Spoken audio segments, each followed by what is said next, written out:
ये है भोपाल नगरिया तू देख बबुआ, ये है भोपाल नगरिया तू देख बबुआ। अब हम आ चुके हैं भोपाल, यानी मध्य प्रदेश की राजधानी, और झीलों की इस नगरी का भ्रमण करेंगे आज हम, और आपको दिखाएंगे कि ये नगरी कैसी है।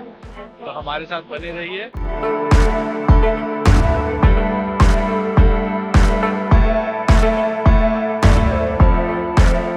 ये भोपाल है, पुरानी और आधुनिक वास्तुकला की खुशबू समेटे एक जीता जागता शहर।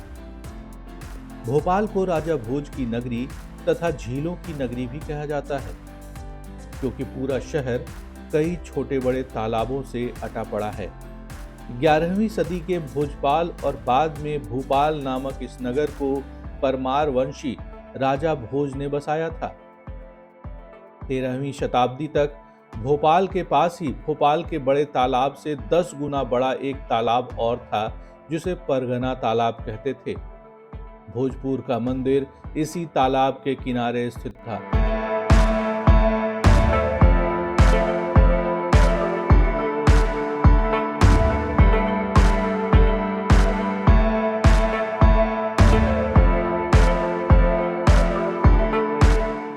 देश के केंद्र में स्थित होने के कारण इसे भारत का दिल भी कहा जाता है।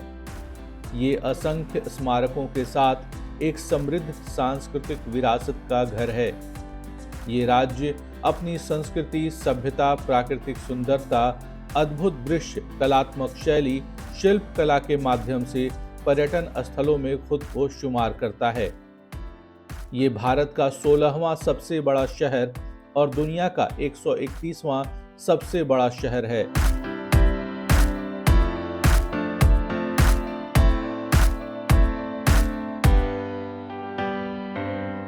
भोपाल का इतिहास 240 साल पुराना है, जिसमें से 107 साल यहां महिलाओं ने ही शासन किया। भोपाल का इतिहास औरतों के शासन का इतिहास है।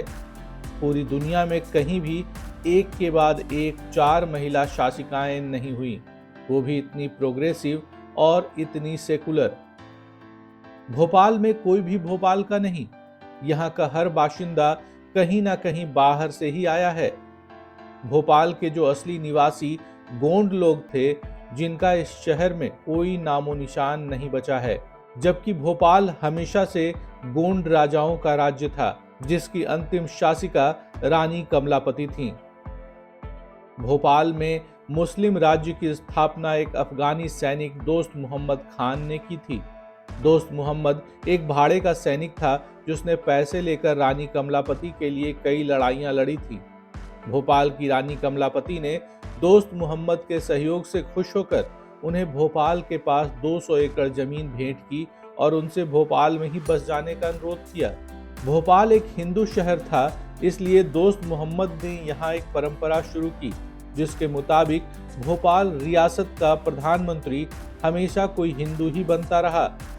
भोपाल के पहले दीवान बजेराम से लेकर आखिरी दीवान अवध नारायण बिसारिया तक सब हिंदू थे। 1819 में भोपाल की पहली बेगम ने शासन संभाला। नाम था कुदेसिया बेगम। ये इंग्लैंड में विक्टोरिया के महारानी बनने के भी 15 साल पहले की बात है। कुदेसिया बेगम की बेटी सिकंदर जहां भोपाल की दूसरी बेगम थी। इन्होंने 1857 के विद्रोह में खुलकर अंग्रेजों का साथ दिया था, जिसके कारण रानी लक्ष्मीबाई से इनकी कहासुनी भी हो गई थी। सिकंदर बेगम ने अंग्रेजों से संधि करके उन्हें भोपाल के बाहर बसा दिया था।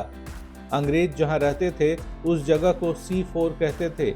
इसी का नाम बिगड़ते बिगड़ते सीहोर हो गया। 1864 में भोपाल के हर घर में पानी पहुंचाने के लिए एक योजना शुरू की गई थी।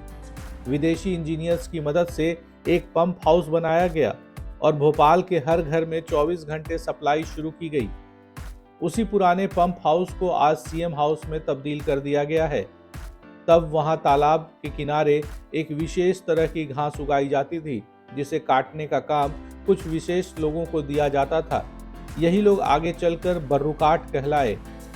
कई पीढ़ियों से यहाँ रहने वाले भोपालियों को अभी भी बर्रुकाट भोपाली ही कहा जाता है। ये है भोपाल नगरिया तू देख बबुआ, ये है भोपाल नगरिया तू देख बबुआ। तो ऐसी ही जानकारियों के लिए घूमते रहिए टूरंटू के साथ, क्योंकि हम देश के लिए घूमते हैं। नमस्कार।